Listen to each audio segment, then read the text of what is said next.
it's a great pleasure to talk to you. I'm going to be talking about why energy is exciting. And, if you look around this room, there are things in this room that we sort of take for granted, that were invented, the way we do things, the way we implement things were invented 100 years ago. And we don't question, we just take it for granted, right? Why does the window look the way a window does? Is there something we can do with the ceiling? The one example I use is the windmill, right? This is an old Dutch windmill. And why does it look like that? Well, very creative Dutch folk invented it.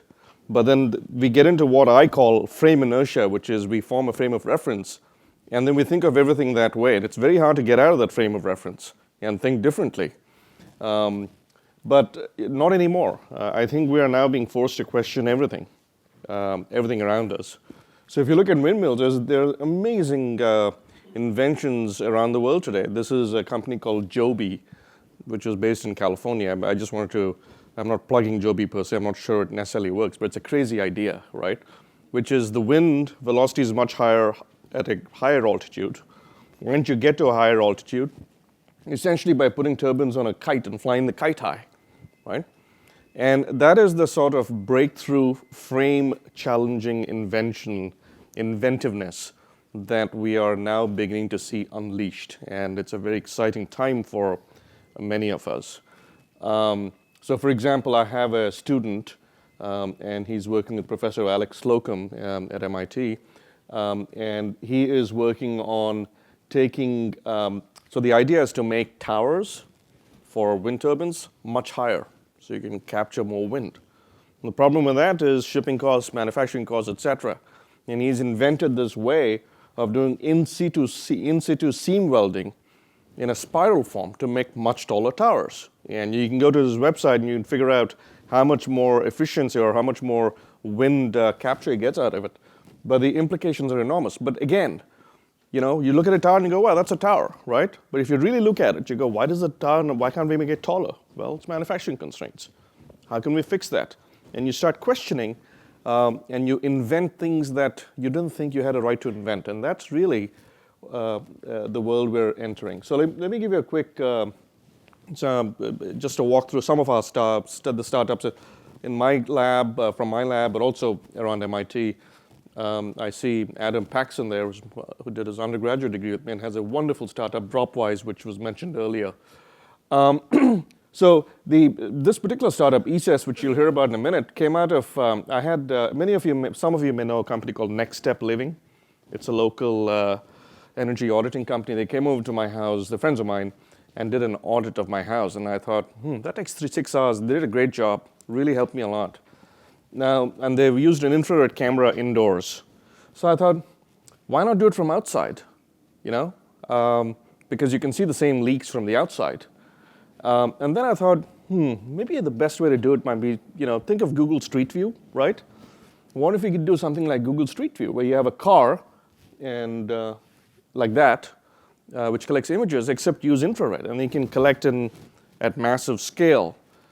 And so that's how we conceived of the idea of, it's not advancing, can someone advance it? Just advance it for me? Thanks, yeah.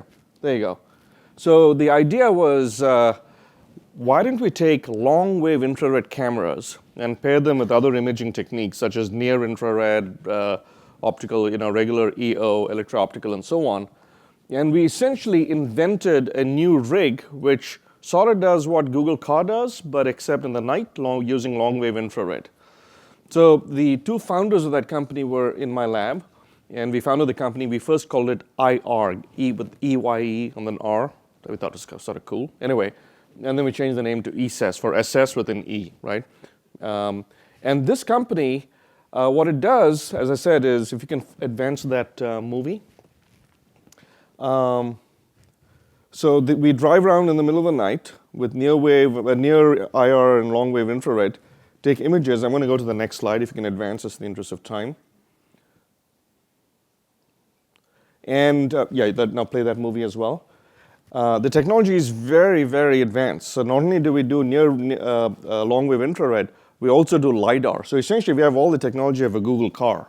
And so we can reconstruct a 3-dimensional image of of the streets as we walk by, as we drive by. And we merge all that information, and we can overlay. It's sort of like texture mapping on 3D. We can overlay infrared and figure out where the heat leaks are occurring, whether it's the chimney or the roof or the soffit or the band joist, and we can do it all automatically, right? It's like image recognition. It's like face recognition, except we're looking for features. And the great thing, as I said, is it's all super high-tech stuff. It's the sort of stuff that gets us up and going here at MIT in the morning, right? And the technology making the stuff work is not easy.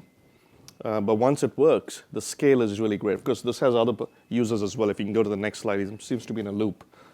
And play this as well. This should be a movie, right? So the way it works is that you log into ESIS if you're a customer and you get a report. You can see how your home is doing, right? You can get a street view image, a video of your home, and you can figure out whether you want to have it fixed or not. The amazing thing about heat is when it leaks, you can't see it, but really it's like dollar bills flying out of a little hole in your home, right? So we make that visible. Okay, so if you go to the next slide, yeah, thanks. But it doesn't stop there. If you can do that with heat, what can you do with energy for detecting energy loss in other arenas? So one of the projects that we did actually funded by Ferrovial, I saw Rob Stoner a little bit earlier, from Mighty. And Mighty's been a really incredible initiator of great creativity around MIT. A lot of the projects that you see mentioned here really came out of Mighty. They gave us the seed grant through Ferrovial. Ferrovial is a Spanish company. Enrique was involved in that as well. And what we ended up doing was we said, so Ferrovial is a company that does streetlights. They take over contracts with like the city of Birmingham, et cetera, and they manage streetlights. It's a sort of a public-private partnership. And they said, we don't know which street lamps are over-illuminating the streets, which are under-illuminating, which lights are broken. We don't have an inventory of what sodium vapor, we don't have all that information. We also want to figure out where to put LEDs in. So what Ferrovial does is it buys out a 10-year contract and replaces light bulbs with LEDs, and they keep the savings. So the city's better off, they're better off, the environment's better off.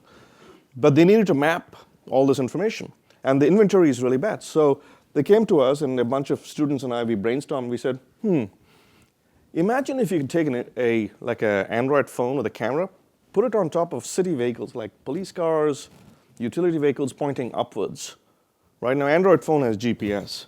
So strictly speaking, just by taking those images and stitching them together, you should be able to reconstruct a map, if you do it in the night, of where the lighting is and where it isn't. So that was this project. And what we can do now is construct very, very accurate street lighting maps.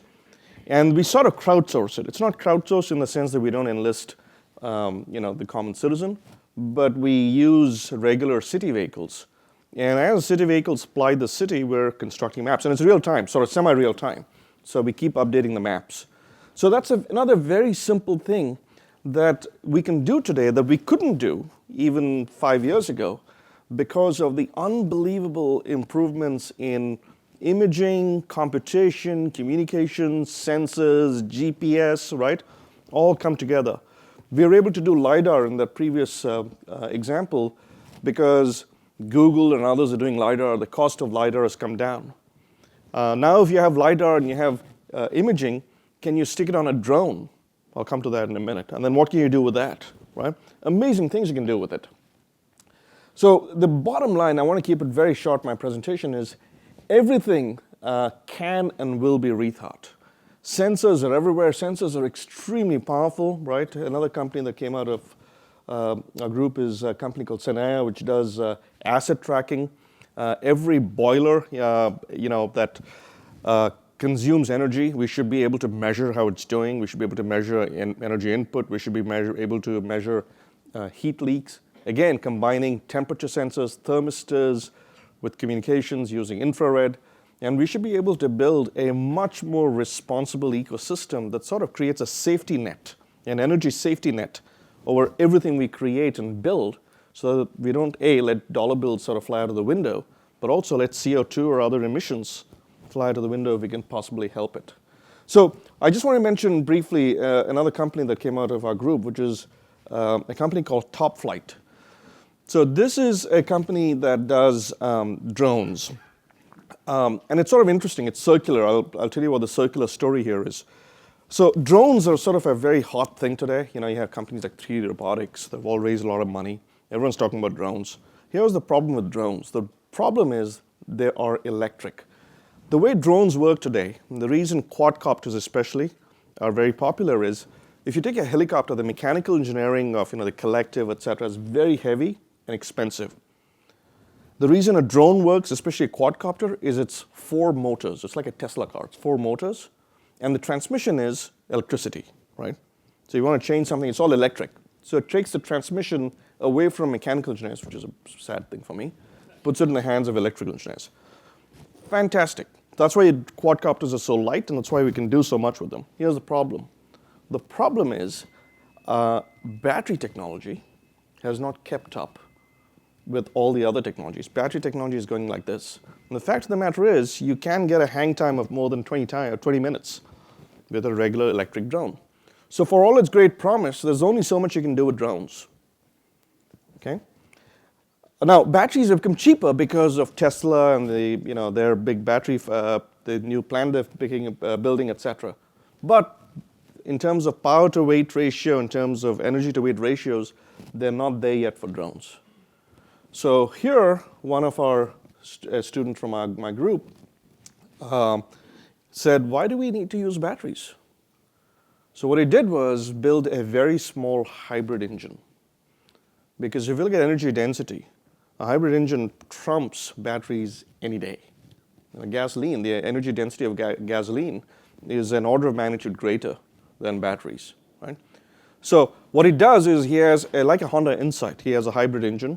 It's a combination of a regular engine with a generator and a battery. And with that, he gets a drone, and he can actually fly it for 2.5 hours, right? So that's like an order of magnitude greater. When you do that, the implications, especially in infrastructure, things like pipes, et cetera, are enormous because you can put sensors on these things, you can track pipelines, you can inspect equipment, you can do 3D mapping, all the stuff I talked about before. Now you have yet another vehicular modality to do it at a large scale. But the final point I want to make is I started by pointing at a window, right? Can we reinvent the window? I argue it's a matter of time before we do. It is a matter of time, right? You just have to stare at it long enough and think about it and be a little bit wacky, and someone's going to figure out why the window looks the way it does, what the problems are, and how do we reinvent it. An example of that is this company Tessolar, which I met one of the people involved in it the other day, and he was describing to me how they're rethinking the way in which solar panels are made. I know there's a Tessolar person here today, right? Hey, yeah, Jaco. I met Jaco. Yeah, so I was talking to him. I thought this is such a fascinating idea, right? There's no technology in a solar panel, yet we find so many ways to screw up the ways to make it. And these guys have some really great ideas of how to improve it. Coming back to drop-wise, can we impact something as fundamental as the way in which drops interact with surfaces? Turns out yes. Can we change the friction of a liquid with a solid? Turns out yes. There's another company from the same group. This is Kripa Varanasi's group called Liquiglide, which you may have heard of before. We are entering an era of really fascinating possibilities. And I was very inspired by the earlier presentation by Corey from Saudi Aramco because there's a great opportunity here to take these technologies. The problem is the energy barrier between having an idea and bringing it to implementation. And we can find a few forward-looking companies that are willing to give them a shot at whether they work or not. I think that we can really, hopefully, have some really incredible breakthroughs and catch up in this terrible race we are with climate change. So thank you very much, and I'm happy to take any questions.